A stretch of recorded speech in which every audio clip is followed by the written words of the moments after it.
On this week's episode, who won and who lost at the Golden Globes? Should Ubisoft seek a buyout? And the good and bad with Dungeons and Dragons. More as we reach our next stop, the PCC Multiverse. And we're back with another episode of the PCC Multiverse. This is Gerald Glassford from Pop Culture Cosmos, Game Source, Inside Sports Fantasy Football, the Lakers Fast Break. We truly appreciate everyone out there listening to all of our fantabulous, as I made up a new word, shows. And if you can, please give us that 5-star review wherever you get your podcasts. Plus, if you could like, share, subscribe, follow, or do whatever it is that you can to support us right here at the Pop Culture Cosmos, the Lakers Fast Break, Inside Sports Fantasy Football, Game Source, the great folks at Vampires and Vitae, Wild Beyond a Witchlight, part of the Wizards and Wine Emporium, and all the things that we do, including Demolition Force Mondays and everything that we do within the realm of tabletop RPGs. The fact that we have a wonderful site, popculturecosmos.wordpress.com, and of course the fact that we cover every single day the latest news and trends in pop culture right there for you at Pop Culture Cosmos on Facebook. And if you can do all of that, if you can support all of that, and especially if you can like all of that, it is sincerely appreciated. But it wouldn't be a PCC Multiverse without my good friend and compadre in crime on Fridays. She is now back on the Friday show after seeing the limelight of the Monday show. She said there's a difference in the chair and the seating and the lighting and all that. So I guess she's right. I don't know. It seems all the same to me. But you got to go ahead. Oh, go ahead. Go ahead. I'm just saying Josh's chair is a lot comfier than mine. That's all I'm trying to say. You realize, though, that Josh's chair is in Texas. Well, I mean, I guess everything is bigger in Texas. I don't know, but yeah, it is a pretty big chair. You're right. Yeah, if you could just send one of those my way, okay. Gerald. I'll ask Josh. He was reaching out to me today, talking about a possible interview he could do while waiting for the baby, and I was like, yeah, sure, you can do the interview. Next time I'll add it. Sure, go ahead. Do the interview anytime you want, man. No problem. By the way, Melinda wants your chair. Yeah. Just wanted to let you know. I'm sure he would be thrilled. I'm sure he would be thrilled indeed. But you can go ahead and check out what she's doing today at Vampires and Vitae, turning those tarot cards over right there for you on Facebook. Vampires and Vitae on YouTube and wherever you get your podcasts. Wild Beyond a Witchlight with Wizards and Wine on YouTube and wherever you get your podcasts. It is my good friend. It is New Style Hair. Melinda Parkhouse Ross. And Melinda, great to have you here, back on the show, back at the Friday show with your comfy normal seat once again. Yes. Back to regular padding. I guess the padding has always been the same for me, and I'll just leave it at that. Especially because this chair, if I sit in a wrong fashion, I actually will, on air, actually slide down a couple notches because it's actually starting to break here on me. So that's not a good thing. But what can I say? The wonders of the chair. Yeah. Or maybe it's more about me. I don't know. Line up for Globes. What caught our eye? And could this be a preview of the Oscars coming up? So we'll talk about that. Plus also as well, Melinda has the rant you've been waiting for, listeners and viewers, about the 200 greatest singers. There's been a lot of controversy since Rolling Stone put out their list and their thoughts on it. We'll talk about that coming up in a bit. Plus also a little bit more ranting, not just on who won and who lost the Golden Globes, not just 200 greatest singers, but also as well the good and bad with Dungeons and Dragons. The good, it's an announcement of a TV series. We'll tell you where it's going to go. But the bad being some decisions of some leaked documents by Wizards of the Coast, aka their parent company Hasbro, and what their plans are for this new D&D 1 concept that they have coming on, which are really, really ticking off fans, including us right here. So we'll talk about that as well. Ubisoft might need some help because there's a lot of stuff going on there and it's really not that good. We'll talk about the fact that they not only have some issues, but we'll ask ourselves, is it time that they should be bought out by a big entity like, what we've seen with Bethesda and Activision and all that? We'll talk about that coming up on the show. Plus the movies debuting this MLK weekend, and of course we pay tribute to one of the greatest guitar players of all, and that's coming up on the show as well. But first, my friend, great to have you here once again. I wanted to ask you if you got a chance to see the Golden Globes coming back after a lot of controversy over the past couple years. It's been very widely criticized. Tom Cruise handed over his Golden Globes from over the years and actually was used back on him in a joke. And I don't want to go into the joke or anything like that. That's, you got to read up on that. But your thoughts on the Golden Globes before we get into some of the major wins and some of the major snubs. But it was down 25% from the last time it was on in full, I believe in 2019. So not everybody's back in love with the Golden Globes. Yeah, and Ricky Gervais certainly noted that on his Twitter. He said, "No, I'm not coming back." Was all that he put. So there you go. But I think what was appealing about him as a host was it was like he dared to say the things in front of all of those celebrities in a room full of all of those people who can make or break careers, and say the things that perhaps we have had the same opinion of over the years. So it was, it was gutsy of them to have him as a host for those years. But the host, and I apologize, I can't remember his name now, but he let some stuff get to him that I just felt was bad form. Not that I have hosted the Golden Globes, let's face it, but I have hosted my fair share of events, be it an award show or auctions or whatever have you over my 20 years in radio. And one thing you don't do is get angry at your audience for not listening. And he did that repeatedly, and that just killed it for me.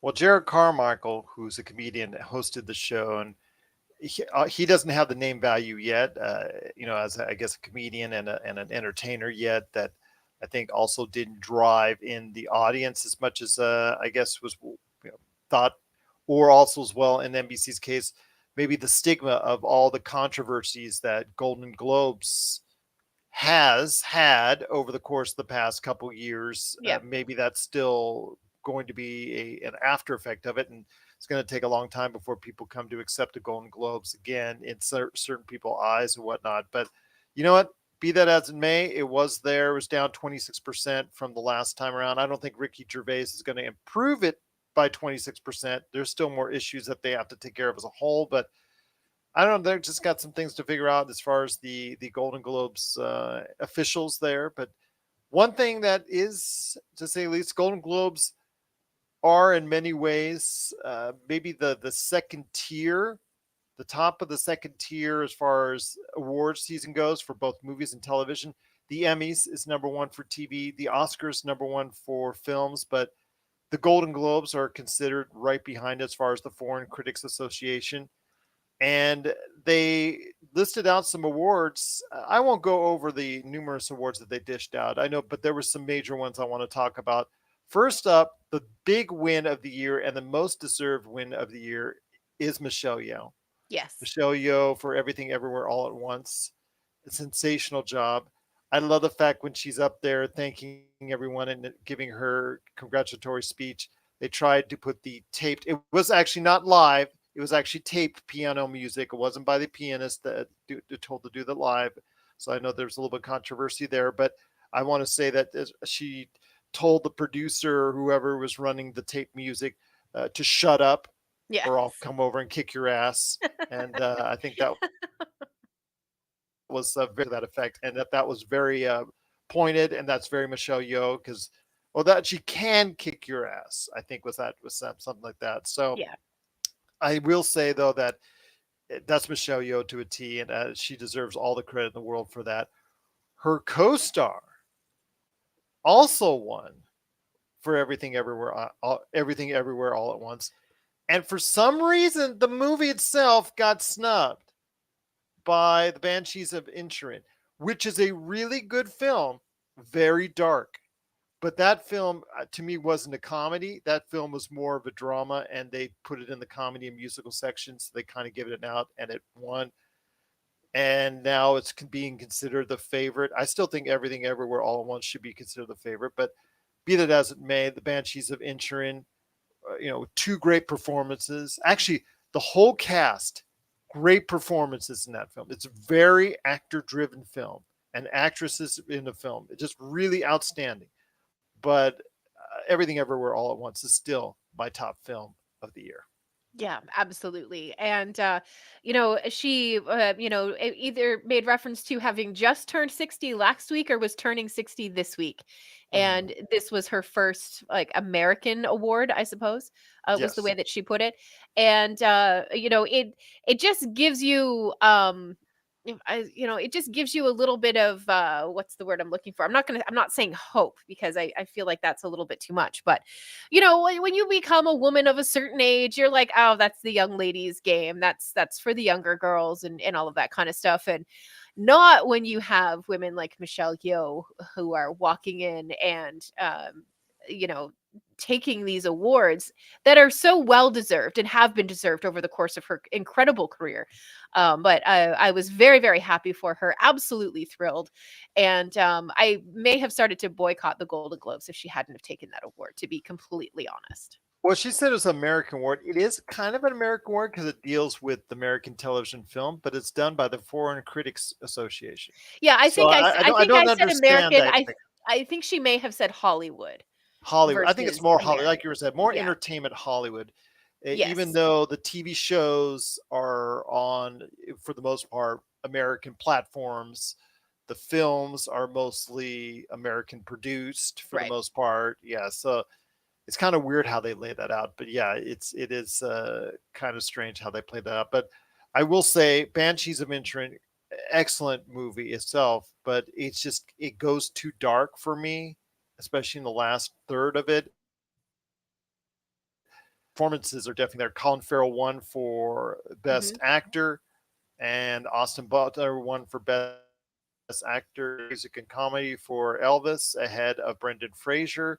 So for The Whale, or I don't know how that works out. I think no, I'm sorry, he won for drama for Elvis for musical and comedy, even though Elvis, if he sings in there, could you not consider? I don't understand exactly what they really consider comedy and musical and drama. I just think they tried to fit the ones that they wanted to get awards for in the right slots and decided to categorize it from there. So I'm tired of dealing with all this separation of just what they do at the Golden Globes. So I will say though that when it comes to the TV side of things, or actually, I'm sorry, before we leave on the film side of things, the Fablemans and Steven Spielberg won Yes. for best film in a drama and also best director.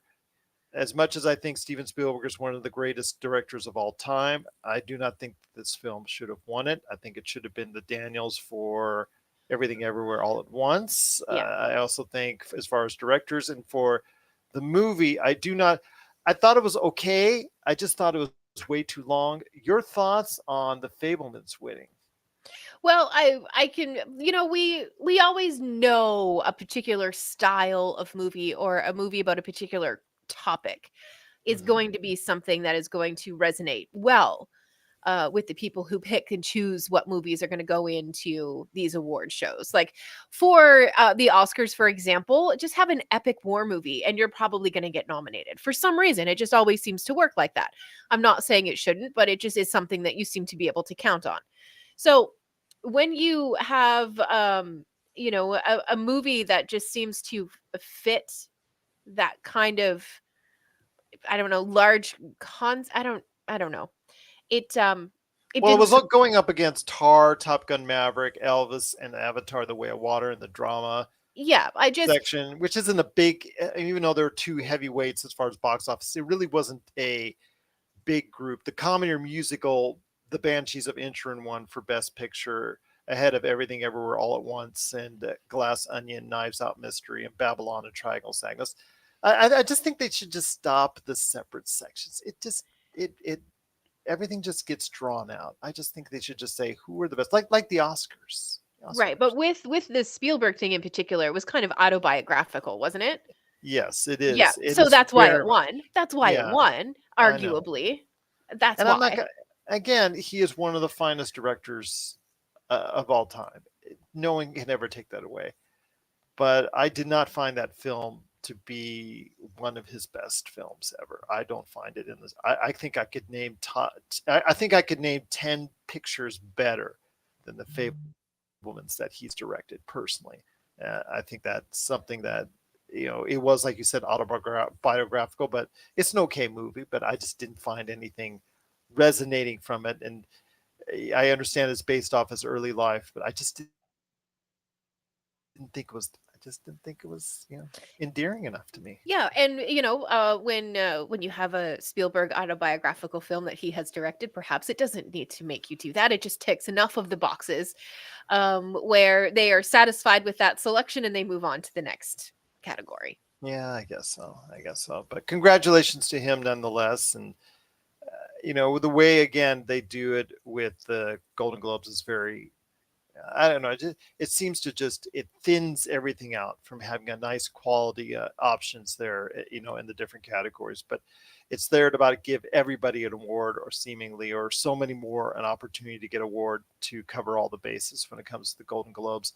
As far as the TV side, want to go ahead and cover some of the major victories for The White Lotus, Abbott Elementary. Both are outstanding shows. I'm not going to disparage anything on those two. Those two are just outstanding. Especially with Abbott Elementary, with a big win for ABC, which has been struggling as far as for ratings in recent years. So big win for them. With The White Lotus, everybody's caught on to the fascination everybody's had with The White Lotus on HBO. I still think Severance was the best show I saw on television. I've told you that all year long. So I thought that kind of got snubbed. I do want to say one last thing as far as the Golden Globes. I do want to go ahead and congratulate Angela Bassett for a supporting role in a motion picture. It's the uh, first acting award ever for the Marvel Cinematic Universe for her performance in Black Panther: Wakanda Forever, which is pretty cool. Seeing how the MCU has already been around for 13 plus years and finally is getting some notoriety outside of just on a technical aspect. Yeah, for sure. I think that's huge, and plus she looked amazing as she accepted her award, and Yeah. yeah, no, I'm there for all of that. I have such a soft spot for those Black Panther movies. I think that they're fantastic, and I feel it's fitting that those movies be the only ones really from the Marvel universe in an acting category that have won, because I have such a soft spot for those movies. I just think they're so incredibly well done and compelling. So Absolutely. I couldn't agree with you more. But the Golden Globes just came and went. Maybe in some cases, stirring up the odds for possible Oscar victories for some of these films and some of these actors and actresses with their performances. Banshees of Inisherin, The Fablemans getting some love at the Golden Globes. Also, as well, Everything Everywhere All at Once with some great acting awards. So, definitely looking forward to seeing how that translates into box office or Oscar gold coming up in the near future for those films. So, if you have any thoughts on the Golden Globes, please let us know. Popculturecosmos at yahoo.com. Well, now it's time. We've been teasing it all week. She has been formulating her thoughts, percolating like a coffee machine. Pop, pop, pop, pop, pop, pop, pop, pop. I want to go ahead and ask you your thoughts. Rolling Stone last week debuted its greatest singers ever.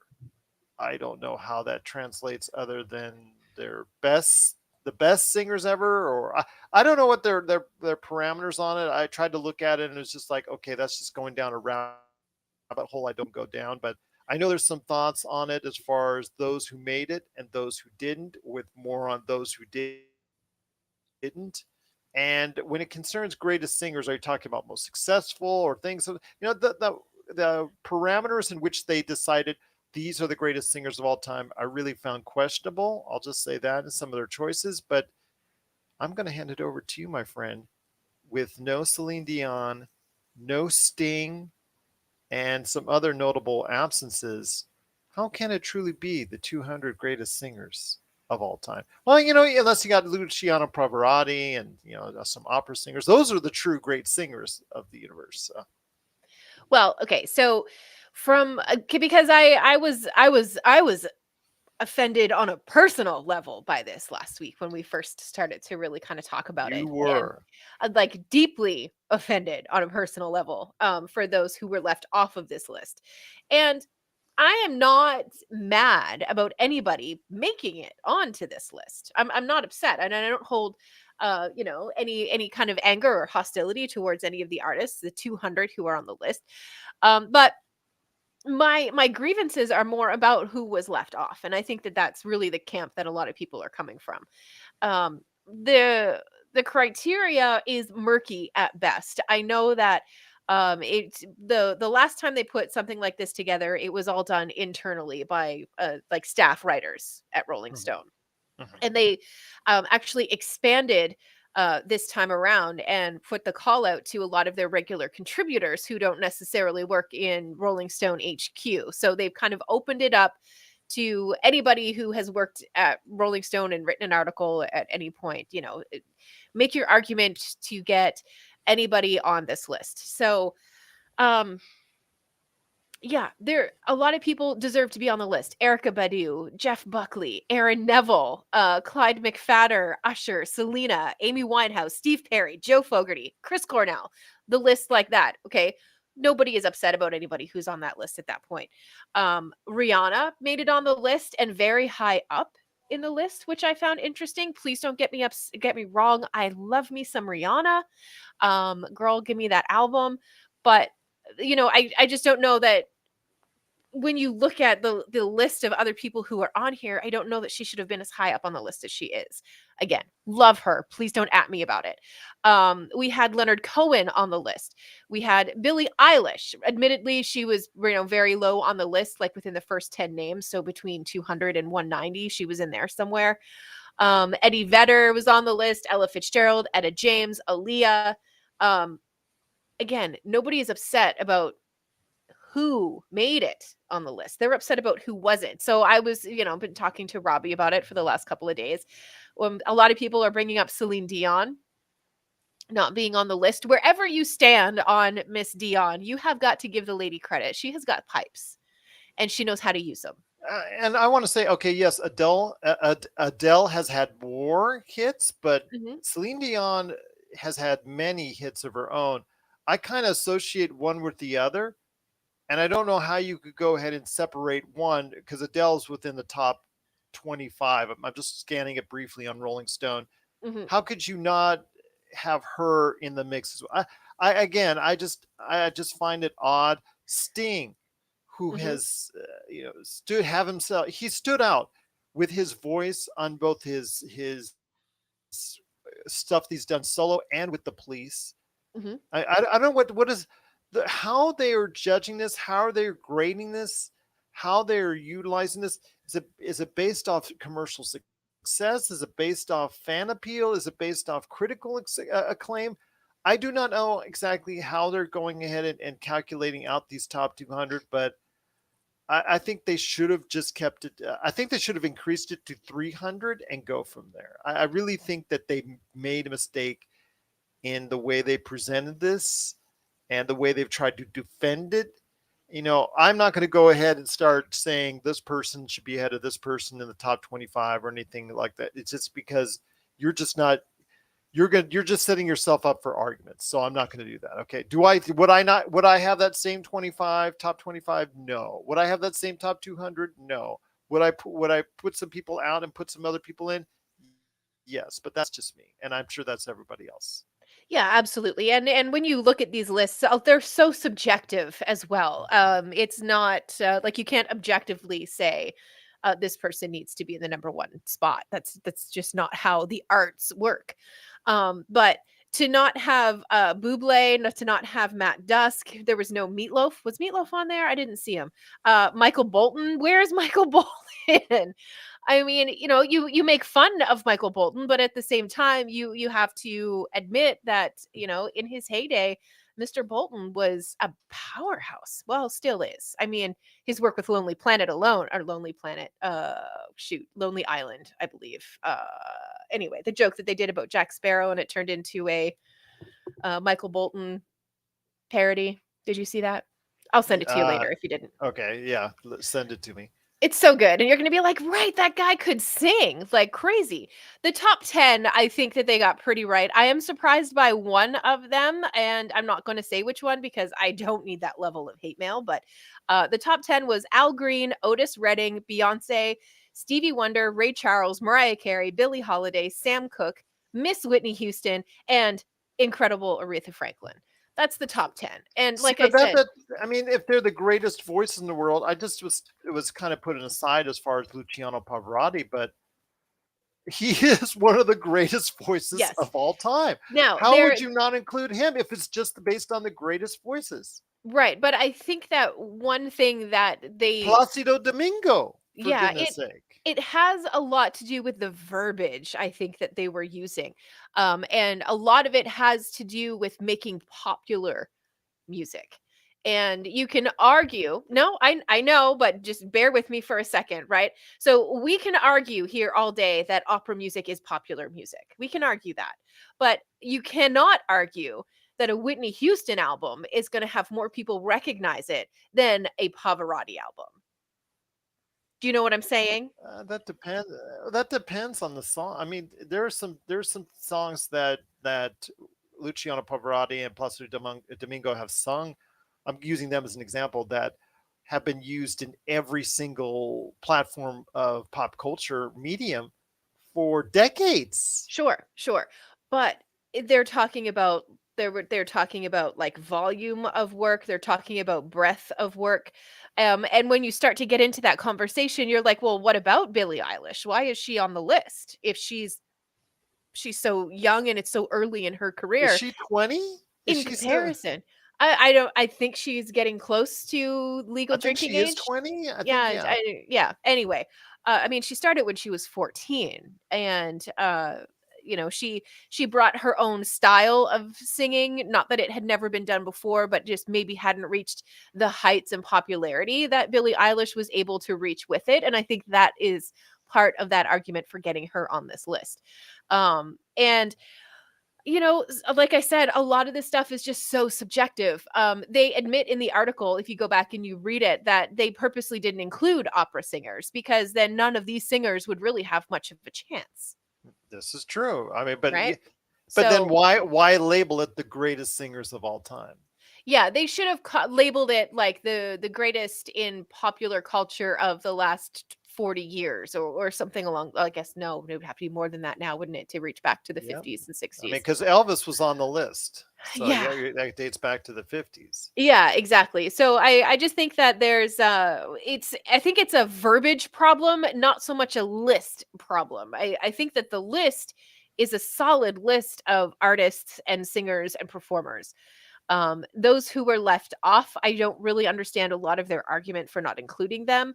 But you know, I don't begrudge anybody who's on the list. I just am upset about those who didn't make it to the list. But also, you couldn't have a top 205 greatest singers of all time. Well, I think they needed to do 300 just to cover their bases. But Yeah, then I again, don't. still people would argue, how come they weren't put in the top 300 if that's the case? Well, exactly, right? And when they did this before, they did the top 100, and it didn't seem to cause this much of a stir. But expanding it to 200 and then leaving very key artists and singers and voices off of the list certainly made people take notice of it this time around. And I think it may have just been the proclamation that this is the 20 greatest singers, or however it was that it was labeled. I think that's mislabeled. I think they're using the wrong language when they're explaining what they did and what their approach was to this list. And gosh darn it, Celine Dion ought to be on there. Well, let me ask you this. When was this first one done? The top 100? When was that done? Oh gosh, it was in the early 2000s, maybe 2010 at like the most recent, perhaps around there And somewhere. how was social media at that time? I mean, it was still pretty young, if I remember correctly. Yes. I'm going to go I'm on my trying. MySpace. I'm going to go on my MySpace account and really rant a storm. Well, no, all you would have done is go on and change the song on your MySpace for I'm not going to download in it illegally protest. on Napster at all. Yeah, No. right. I'm not going to use any LimeWire to Yes, download anything by Jeff Buckley. exactly. But it is a great debate going on ever since it came out. Melinda has her thoughts on it. I have mine. I know you do as well. So please, we'd love to hear your thoughts on the greatest 200 singers of all time list, which is now available off the Rolling Stone website. So you can check it out and comb over it yourself as far as the 200 is concerned and share us your thoughts on the greatest 200 singers of all time list on Rolling Stone. Is it to your satisfaction, or do you think someone else should be in there, or two singers, or three singers, or more? Would you make some changes to the 200 greatest singers of all time lists on Rolling Stone? Please let us know. Popculturecosmos at yahoo.com. Well, my friend, 1/2 hour down, 1/2 hour to go. I actually thought that was pretty calm. You were pretty chill. You were going into the show fired up, angry. You know what? I thought you remained subdued and you remained. I'm going to give you a big compliment on that because you were really fired up going into this episode. Yeah, and you know what? I credit my discovery of stoicism. I'm working on keeping myself a little more calm, a little more keel, a little more Reach that zen. level of zen. Yes, that's where I'm trying to come from. But no, once like last week, because I was only really seeing stuff from the naysayers and the people who had the big problems with the lists, and they were just absolutely trashing it. And then I went in and I've read it a couple of times at this point, and I've gone through the list. And today in painstaking detail, so I could, kind of make some notes about who I was happy to see on it and who I thought should have been included and all that kind of stuff. So I managed to logically calm myself down a little bit. And I think it really does come down to verbiage used and not being really clear on what their parameters were for getting their list together. Such a travesty. I know. Names in history like Celine Dion, Sting, as we mentioned. Yeah. Weird Al Yankovic. That's the biggest travesty of all. I'm going to write a letter. I'm going to get him put right in at number 200. There you go. Sounds good indeed. Can you imagine? Yes. But we've got a great show still to come as far as the rest of the half hour is concerned. The movie's debuting this weekend for the Martin Luther King Jr. holiday weekend. Hopefully everyone will have a safe and fantastic and enjoyable weekend. Plus also remember the great Martin Luther King Jr. during that. And I hope that they do.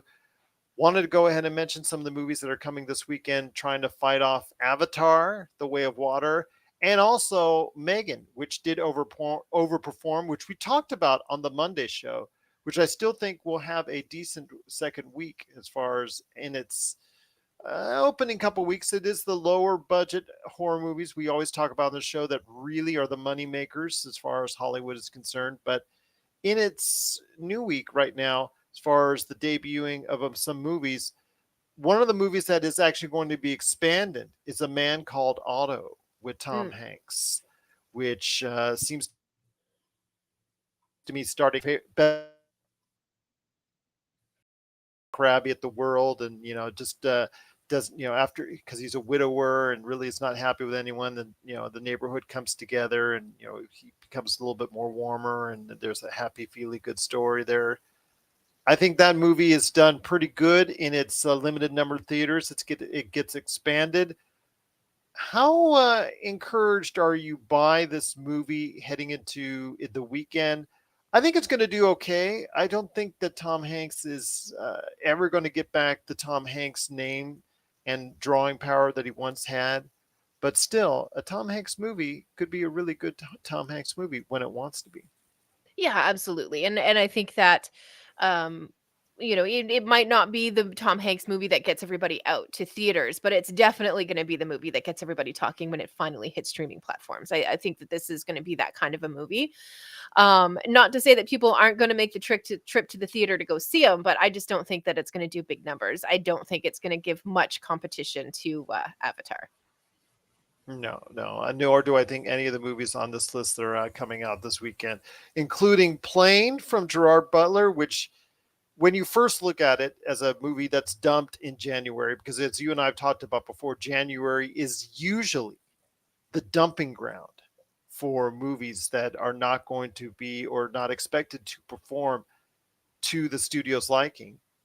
And this movie looked, as far as the trailer, looked to be some sort of straight to DVD or straight to streaming stuff that Gerard Butler has been known for doing on occasion when he's not making some other movies that are actually making some money, like the Fallen series or whatnot. But he does have a tendency to make these type of films. But actually, this one's getting some okay reviews.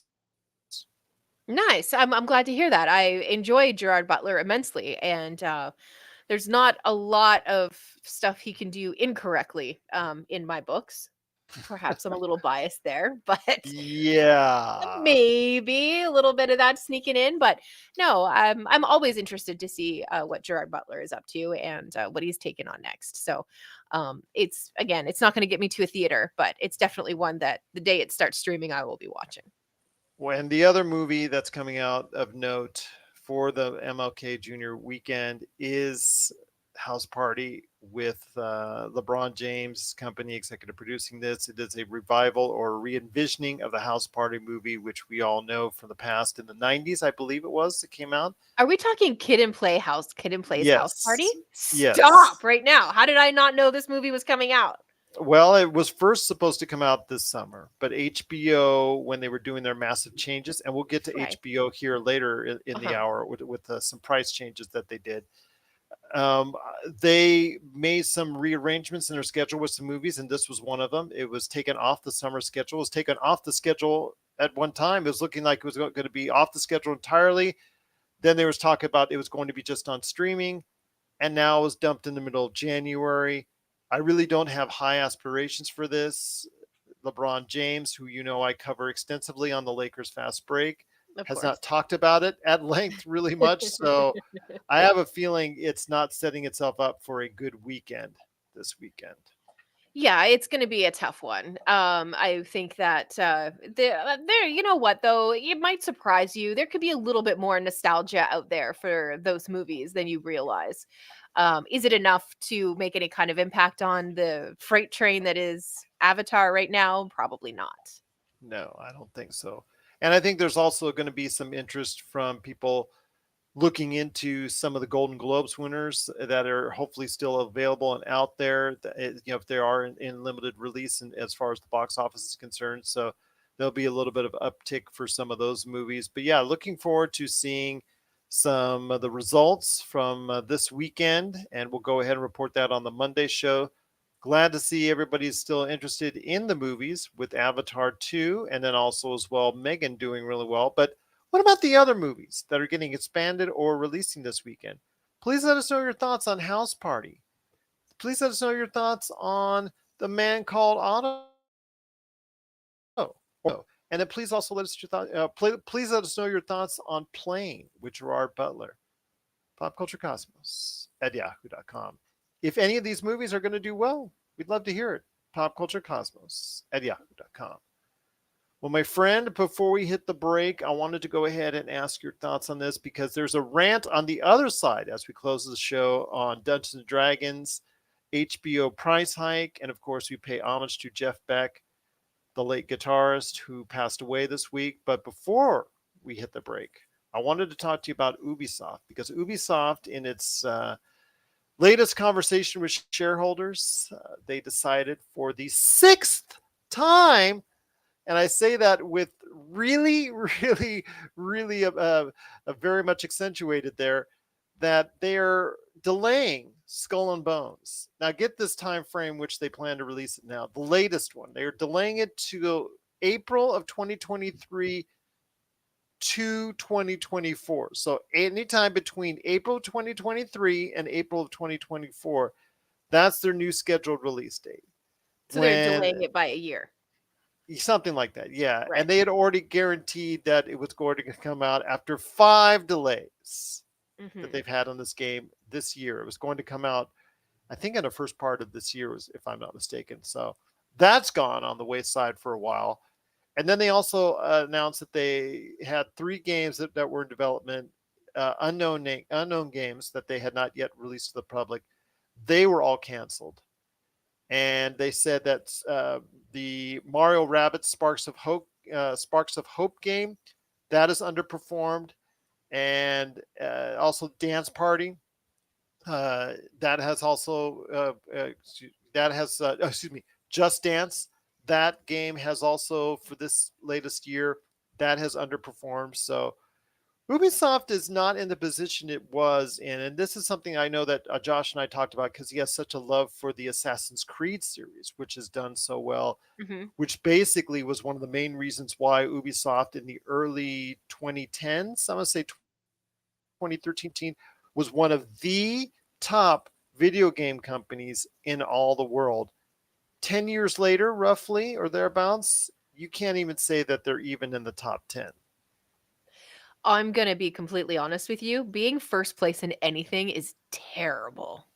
It's so hard because you have the farthest to fall and you have everything to lose.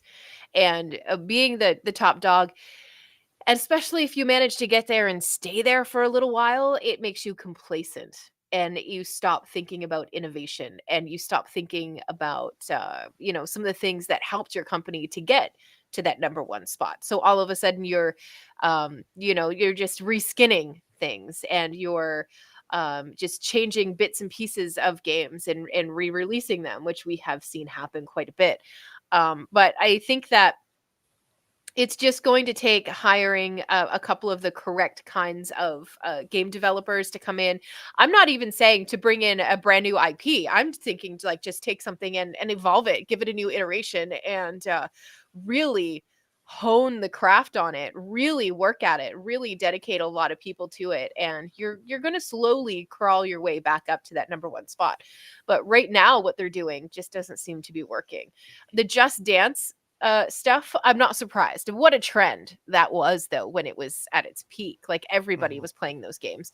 There were ladies all over the world who were using that as their workout program, self included in that. It was fun, but I'm not surprised to see that that's kind of fallen out of vogue, especially when now what you want to do is learn the new TikTok dance and do the TikTok dance instead of the Just Dance dance. So it's just not as cool as it used to be. So there needs to be an evolution of that, and once you start to be able to do those kinds of things, then I think you're going to start to see them, switch their momentum around and start to get their way back to the top. I think it really does just come down to relaxing and resting on your laurels a little bit. I'm glad you think a little bit better of them than I do. I think they've been a company that's been mismanaged for a long time. Hmm. I know that they still have, with Rainbow Six and Assassin's Creed, 2 IPs that they can rely upon, but the I way do love they, me some Rainbow Six. I'm terrible at it, but I do love that game. yeah, and they've made some continuous money over the years, even when Hmm. they went to their style of, I think, like a free to play option with a whole bunch of microtransactions and whatnot. And they've actually been able to do very well, Matt. And but while those two have been successes, those 2 IPs have been successes. The division, they've done dirty. They've really destroyed that IP, which was so promising at one point in time. And other notes of IPs. I mean, their latest with Mario Rabbids, which was such a huge hit for the Switch. The first one was such Hmm. a huge hit, and with this latest one, which did garner decent reviews, for whatever reason, has not resonated as well, as underperformed in Ubisoft. I just think this is a company that's in need of help. It's been mismanaged for over a decade now. It has a lot of projects that they've released which have failed miserably, or a lot of things that they've spent time and money on which have failed miserably. I really think that it's time for a party to come in, similar to a Sony or for similar to what a Microsoft has done for Bethesda and for hopefully Activision Blizzard to go in and really make some changes to go ahead and set things better and set things right for the company. I really think that they're prime. It's been always talked about for the past 5 or so years about they've been in and out of rumors of being purchased as a entity, as a company in and of themselves, as far as they've been owned by and partially owned by several different companies over the years. But they're really, it's time for Ubisoft to be put on the right track. If they can't do it themselves, somebody should come in and do it for them. Yeah, I agree, and I think that that might be one of the realizations that they're having. So I don't think that they're dead in the water by any means. I think it's Yeah, just it's no, it's just going to be they just have to get the right people in the right places working on the right projects. And I mean, if we all had that kind of capability to have that kind of foresight, we'd all be millionaires, right? yeah, that's true. But Mm. they burned out the Assassin's Creed IP for a while when it came out every single year.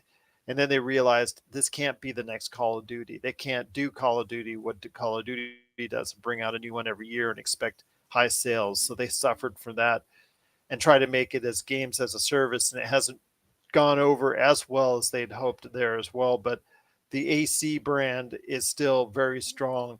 And then, like you said, with Rainbow Six, as you can see from behind my head, it is still something very much revered by gamers all over.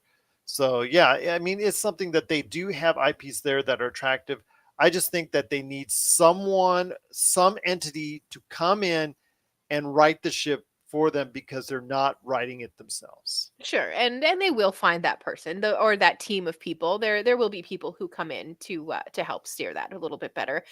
But I really do think it's going to come down to picking one really important project and sinking all of that time and all of that talent into it. And once that becomes successful, then your team starts to get a little bit more courageous again, and money starts coming in. So the bean counters are happy again, and the creatives will be able to just go ahead and do their jobs. Because when the accountants get involved with the creatives, that's when you start to see little weird problems like this happen.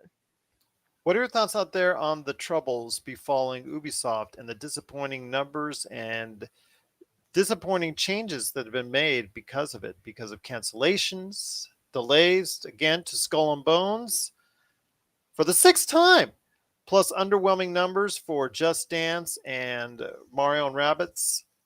What are your thoughts out there? Or Mario and Rabbits Sparks of Hope? What are your thoughts out there on the future of Ubisoft? Please let us know. Popculturecosmos at yahoo.com.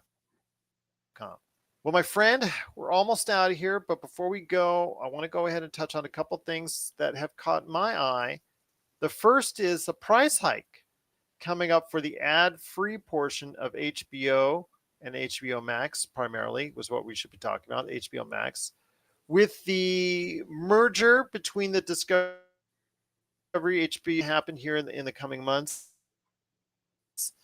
and advance effective immediately the rate monthly, yearly of HBO Max. It is now exceeding what you have to pay for Netflix. Your thoughts on this, on HBO Max increasing its price and not being the value that it once was? Yeah, I'm probably gonna have to get rid of that service until the next Game of Thrones thing happens, and then I'll get it again. Honestly, that's probably how it's gonna work out for me, personally speaking. There's just not enough content that I've been able to see and really latch on to when it comes to HBO Max. I'm Mhm. not saying that they don't have content on there, because they certainly do, but I'm just when I have all of these other options in front of me, particularly ones that specialize more in anime and stuff like that, that Robbie and I tend to watch. They just don't really have a lot of that. So I don't catch myself watching it very often. I just think it's not the right message you want to make now. But then again, they've been restructuring for almost a year now. Yeah. And I was surprised going into 2022. I thought they were just doing really good, looking on the upside. I thought that the day and date movies thing had really sparked their subscribership to the point where it's really starting to look really positive. They had a lot of content on there that was really promising and really good, and they still do, like you said. I mean, the White Lotus, Winning Time, Hmm. Tokyo Vice. They've got a ton of good stuff there that I think people should go ahead and catch. But to now being in the price range of what Netflix is, or also more than Netflix, Yeah. is not a good way to go. I understand that there's going to be added value with the Discovery shows and that's what they're prepping people for, but if there's a price hike then after you made a price hike now, that's not a good combo. Yeah, no. If this is an upfront thing that's not going to become a higher price tag once all of that stuff is available, then okay, but no, I'm with you. It's I can't imagine that they're not going to charge more money once more of that content is on there. What are your thoughts out there on a price hike for HBO Max? Please let us know. PopCultureCosmos at yahoo.com. Well, my friend, 10 minutes left. So I thought we'd cover it mainly with the Dungeons and Dragons discussion. Yeah. Because a little bit more venting needs to be done. Mhm. First off, the good. The good and Yes. bad with Dungeons and Dragons. The good is that Paramount Plus, another streaming service that has also had some ups and downs, most likely they're probably going to increase their price at some point in time. But they are promising to go in development with a Dungeons and Dragons series, which I think we talked about when we started seeing the trailers for the Dungeons and Dragons movie coming out later this year. So that seemed like a natural to me at the time. Mhm. So I'm glad that they're finally instituting it. I know that our Dungeons and Dragons group were really excited for it when I dropped the news onto them. So your thoughts on the TV series for Dungeons and Dragons, a live action one? Yeah, it can only be a good thing. I love that fantasy setting. I love swords and dragons and wizards and magic and elves and fae and satyrs and crazy looking monsters. Like I love all of that stuff. So of course I'm going to love a Dungeons and Dragons show. And that's before I start to talk about my background in Dungeons and Dragons and what I've been able to do there. So it's basically like they're making a whole show just for me. I think though that they should do it and approach it the way I mentioned it before, was like, let's have Melinda, with the whole dungeon master screen there Uh-huh. talking to Uh-huh. the players. Yeah. And as she's Yeah. talking to players, it slowly fades Yeah, yeah, yeah. into that mystical world. Yeah, yeah. And then it will go transfer back and forth as far as, okay, let's say Roger is on the table and he rolls a 1, and then you see what bad happens to him in the live action part of it to see what actually happens. So they're going back and forth on that. So it keeps the actual spirit of Dungeons and Dragons, and maybe, despite what I'm about to say next and what we're going to talk about next, maybe get people interested in the actual game that's even possible. But I'm just saying that would be the thing I would, if I were creating a series, I would do it that way. I think that would be a wonderful way to start each episode. To start with a group of people sitting around a table, passing around the bag of Doritos and all of the other snacks, which is a huge part of sitting down at the table to play D&D, let's be honest. Yes. And the first dice roll at the table is the first thing that happens, in the fantasy world that they're creating around the table. I think that would be a wonderful way to transition between the two and Or keep like anytime the during, essence of D&D. yeah, or anytime a battle happens, like let's say, Yeah. okay, yeah, I get my bow out, because my character in our Monday show is famous Yes. for his bows. So I Mhm. get my bow out and I'm going to be shooting from 100 feet away. Blah, blah. Well, roll. So it rolls and you see it slowly, it's done rolling, rolling, rolling. And then all of a sudden it lands on, let's say 17. Yeah. So, and according to the rules, it would actually hit. Mhm. So, and it hits with this amount of damage. So then you actually see it play out live like that, as far as and it intertwines with an actual live game. So that's just me. I just thought it would be good. So Yeah, that's definitely an interesting transition, and I think it would be a wonderful way to keep the spirit of like what a D&D game is like and marry it with a full on series for Dungeons and Dragons. I think that'd now be my pretty neat. betting odds. Now my betting, since we're in Mhm. Vegas, the odds Mhm. say that it'll Mhm. most likely be a generic Willow style, fantasy type 1000%. of, yeah, that we're seeing. Yeah. similar to what we're seeing as far as the movie's concerned. Just straight up, it's in a fantasy world. Deal with it. There you go. But Yeah, we'll support. people will be drinking from horns and wooden steins and eating Yeah. with two-pronged forks and, A all wannabe of that stuff. Witcher, a wannabe Witcher, a wannabe, you've Right. seen it, come and go. You've seen it before because I know Paramount Plus is not going to put the same amount of money that Amazon did on Lord of the Rings. So, No. yeah. But I do want to say, though, I'm going to let you get a rant here because the bad news for Dungeons and Dragons is some uncovered documents by Wizards of the Coast / Hasbro, which owns Wizards of the Coast, which owns the rights to D&D, about this new evolution, the new edition coming around for Dungeons and Dragons, which would include higher rates, much higher rates for licensing it out as far as the actual rules are concerned, and also the actual Dungeons and Dragons properties and things of that nature to third parties, which, as you know, is a big part of the actual world of Dungeons and Dragons. It's not just the straight stuff that Wizards of the Coast sent you. It's all the extraneous stories and memorabilia and accessories and things of that nature that are a part of the world of D&D. Now Hasbro and Wizards of the Coast want to, according to the documents, increase that substantially. Increasing it, I'm going to say that's just the cost of doing business. A slight increase. Everybody would say, okay, that's acceptable. But they're doing it to the level which is going to shut out a lot of these third party entities, which would include a lot of people that love to play this part of the Dungeons and Dragons universe. Your thoughts on the mistakes that could be heading our way with Dungeons and Dragons 1? Okay, so if you play D&D and you don't own anything from Kobold Press, go right now to koboldpress.com, I believe is their website, and start buying their stuff because it's so good. It's fantastic stuff.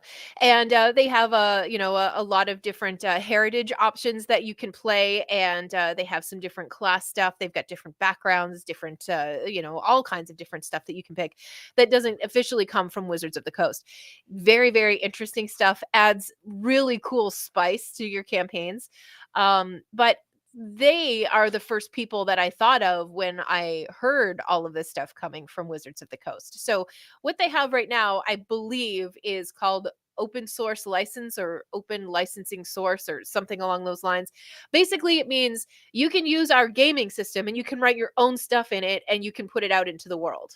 No harm, no foul. But with the new licensing that they're talking about, once you hit a threshold of like 50,000, then there's going to be some stuff that happens. Once you hit 750,000, which makes me think of automatically Critical Role, you're going to owe Hasbro and Wizards of the Coast a percentage of your profit. But the really concerning part of it is when you start to get down to the level of your actual play podcasts that you love. Wizards and Wine, we're not even like in the ballpark of being that successful. Let's be honest. I'm looking at like Dungeon Daddies. I'm looking at NatPod, podcasts like that, who really do have a very passionate fan base, and they are making money off of these podcasts. But now the way that it's looking is that they're going to have to start funneling money into Wizards of the Coast. And if you write something that takes off and Wizards of the Coast likes it, they can just slap their little logo on it and then sell it, and you don't own any of it. You get nothing from it. And that's the part I think that people are having a lot of problems with. I'm using your gaming system, but this is all of my this is my story that I've written down. And you're just going to take that from me and put your name on it and put it in a store, and you're not going to give me anything for it? That's not okay either. If this is going to be a two-way street, it truly needs to be a two-way street. So there's a lot of people who are having a lot of very candid conversations about switching gaming systems now from Dungeons and Dragons. And I guess Wizards of the Coast has a little bit of a history of this. I'm not super well versed in the history of Wizards of the Coast, so forgive me if I get things only mostly right. But it seems to me that when they went from 3.5 to 4E, so the fourth edition of Dungeons and Dragons, they tried something very similar to this, and the popularity of Dungeons and Dragons went through the floor. People just didn't want to play it anymore. And my concern is that now that Dungeons and Dragons has crested so high, and you have things like Critical Role, all of those podcasts that I've mentioned. You've got DM Dave, you've got Matt Colville, Joe Manganiello. Oh gosh, there's a huge list of celebrities that we know play D&D and produce content for it. There's so much that is at stake here that if it affects them, it's eventually going to funnel its way down to the little tiny minuscule little tiny actual play people, like what I try to do once a week to make somebody's day a little bit brighter. um so when you start to make things more difficult for people, they're going to start to turn away from your product. And as much as I have enjoyed my time in Dungeons and Dragons, I have to admit the One Ring gaming system is looking pretty sexy right now. Absolutely. And Blade Yeah, Runner, not too far behind it as well. that's it. I I will say though that I don't blame Hasbro and Wizards of the Coast for wanting a little bit, just a little bit of a cut. I mean, we talk of the video game systems, and to get a game on Nintendo and the Switch or the Xbox or PlayStation, you have to pay a little bit of a percentage to one of them in order to do so. That's understandable. But to do it to the lengths that you're talking about, and to, if they want to go ahead and take the rights ownership away from you, that is where it goes awfully wrong. And I think that that's wrong. I understand Hasbro's been having financial issues, but there's no way that you should be going over to this, because when you create something like this, or stuff like this leaks out, or somebody actually writes this, whoever's writing this that wants to go ahead and take all this stuff away or add all this stuff on or substantially increase all this, they've got to know that this is going to piss off every single person that actually interacts with Dungeons and Dragons. And they got to realize that, however much they want to fly, that people can find one D&D another way instead of using D&D one. Yeah, absolutely. And they even talk about and make reference to the number one delivery source being PDF and how difficult that is to control and stop, things from being pirated. You know, sad story. I'm very sorry to hear that you're having trouble with that, but that's not the consumer's issue. That's a company issue. That's not on the consumers to fix that for you. And I also don't think that it's on the consumers to start to have to bankroll these areas where you guys have fallen short. And I don't think that you should be blaming your fans for the level of success that the game has achieved at this point. And it just feels like time and time and time again, you're getting involved with these things, and it's becoming a major part of your life. And then before you know it, the company doesn't want you anymore. At least that's the way that it feels. And it's incredibly frustrating as, I just call it what it is. It's incredibly frustrating as a geek who's trying to find that community that you want to live in. When you think you find it, you follow it and you tell everybody about it. And then it starts to build and it builds and it builds and it builds. And then the company is making money. And then they decide they want more of your money. And then they start to blame you for the problems that the company is having. And that is in no way fair. And just seems to me very ill-sighted, on the verge of a movie that's coming out in Dungeons and Dragons, on a verge of a television show that wants to come out on Paramount Plus with Dungeons and Dragons. And the fact is that Dungeons and Dragons has seen a huge rise in popularity even before the coronavirus, but especially since the coronavirus, people were playing at home. I found a appreciation for Dungeons and Dragons again after what happened with the coronavirus, because we were all staying at home and I had to figure out what to do. So I helped with Roger get this started with our own version of Dungeons and Dragons. So yeah, if Wizards of the Coast comes knocking on our door about everything that we've done as far as Dungeons and Dragons is concerned with our demolition force, they ain't getting nothing from us. That's for sure. Yeah, and I think too that there's just other than a thank you for building the base game. I'll give you that. Right? Yeah. But Thank shaking you. hands down. Yeah, thanks for giving me something that's cohesive for me to follow. Exactly. Another thing too that I wanted to make sure that I mentioned is think about your favorite virtual tabletop, whether it's Roll20, Foundry. Gosh, now of course I can't think of all of the rest of them, but there's a handful of them out there, and there's more and more coming. But What did we learn when Wizards of the Coast bought D&D Beyond, which is a website where you can build characters and you can buy all your source material and your modules and all of that stuff? We learned that Wizards of the Coast is now developing their own virtual tabletop. So in order for D&D 1, that's their yeah, whole it's concept. it's all encompassing. So what's going to happen is those other virtual tabletops all of a sudden are going to have problems with integrating D&D stuff into their stuff because of this new licensing stuff that they're working on. And again, I understand it as a business, but why on earth are you punishing the very people that helped to build your product and get it to the point where it's at right now? It's so frustrating as a fan. Very ill-sighted indeed. But what are your thoughts out there on Dungeons and Dragons and the good? Talk about the movie and television show, and the bad of their ill-sighted decisions based off the leaked documents from Wizards of the Coast and Hasbro. Your your thoughts on a possible move away from Dungeons and Dragons by the tabletop community. Let's hear your thoughts. popculturecosmos@yahoo.com.